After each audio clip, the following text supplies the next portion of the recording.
இயேசு கிறிஸ்துவின் இனிய நாமத்தில் உங்களுக்கு என் அன்பின் வாழ்த்துக்கள்.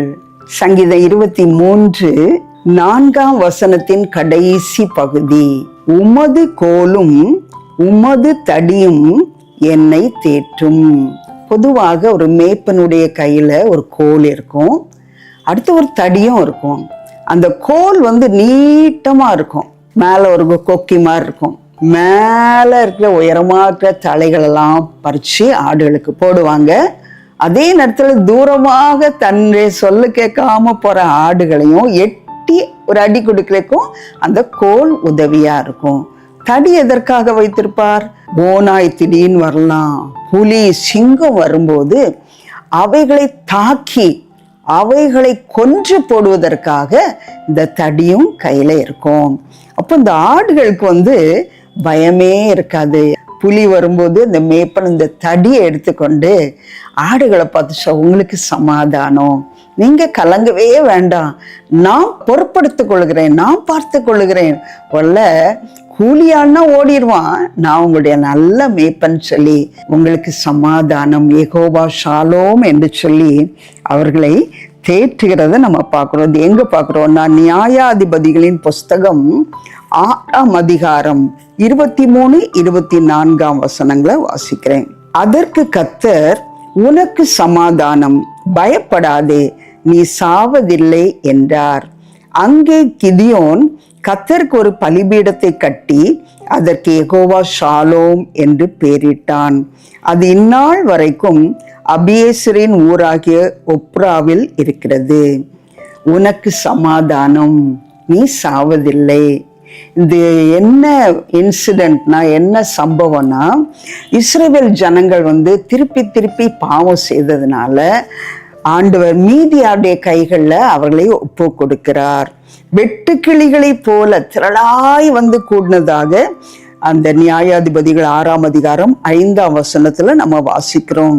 இப்போ இஸ்ரவேல் ஜனங்கள் 6 சொல்லிக்குது, அப்பொழுது இஸ்ரவேல் புத்திரர் கர்த்தரை நோக்கி முறையிட்டார்கள்.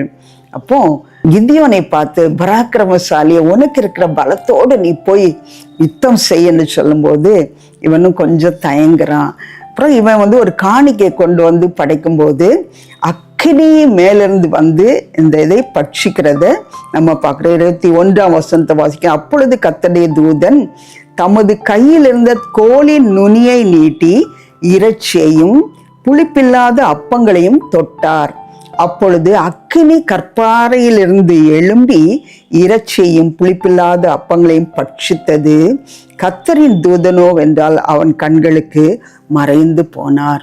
இந்த இதுல தான் அவன் பயப்படுறான், செத்து போவனோன்னு சொல்லி. அப்போ ஆண்டவர், உனக்கு சமாதானம், நீ சாவதில்லை. அப்பதான் அங்க ஒரு பலிபீடம் கட்டி கிதியோன் அதற்கு யெகோவா ஷாலோம், யெகோவா சமாதானம் தருகிறவர், இப்படிப்பட்ட மீதியானுடைய படையெடுப்பின் மத்தியிலையும் நீர் எங்களுக்கு சமாதானம் தந்து விட்டீர் என்று சொல்லி அவன் சமாதானம் என்று சொல்லி அந்த பெயரிடுறத பார்க்கிறோம். இன்றைக்கு சமாதான பிரபு என்று சொல்லி ஏசாயா 9:6 நம்ம எல்லாருக்கும் தெரியும் இல்லையா? நமக்கு ஒரு பாலகன் பிறந்தார், நமக்கு ஒரு குமாரன் கொடுக்கப்பட்டார், கர்த்தத்துவம் அவர் தோளின் மேல் இருக்கும், அவர் நாமம் அதிசயமானவர், ஆலோசனை கர்த்தா, வல்லமை உள்ளவர், தேவன், நித்திய பிதா, சமாதான பிரபு எனப்படும்.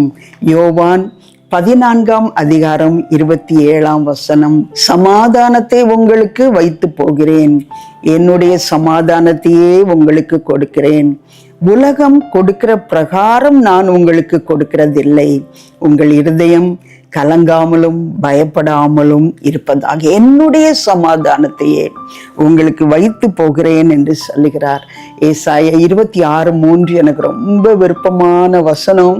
உம்மை உறுதியாய் பற்றி கொண்ட மனதையுடையவன், உறுதியாய் பற்றி கொண்ட மனதையுடையவன் உண்மையே நம்பிக்கிறபடியால் நீர் அவனை பூரண சமாதானத்துடன் காத்து கொள்வீர். எனக்கு தெரிந்த ஒரு தங்கை ஜாய்ஸ், உங்களை போல என்னை போல அவளுக்கு காலூன்றி நடக்க முடியாது, வீல் சேர்ல தான் இருப்பாங்க, எப்போதும் வீல் சேர்ல தான், கிச்சனுக்கு போகும்போது வீல் சேர் தான். ஆனாலும் தேவ சமாதானம் உறுதியாய் பற்றி கொண்டுட்டாங்க. நடந்த சம்பவம் என்ன தெரியுமா?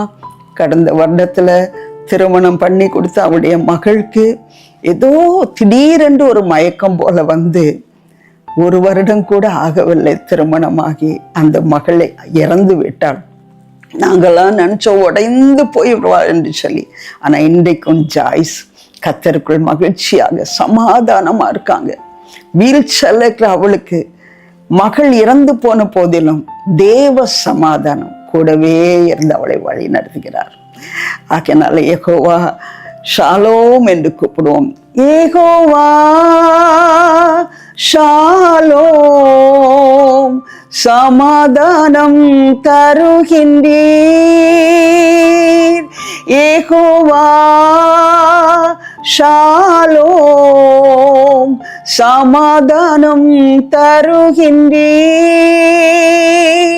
கலங்கலப்பா நாங்க கலங்கலப்பா, கலங்கலப்பா நாங்க கலங்கலப்பா.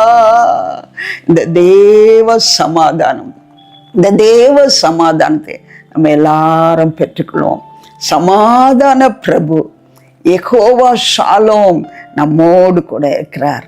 கர்த்தர் எல்லாரையும் ஆசீர்வதிப்பாராக. ஆமேன், ஆமேன்.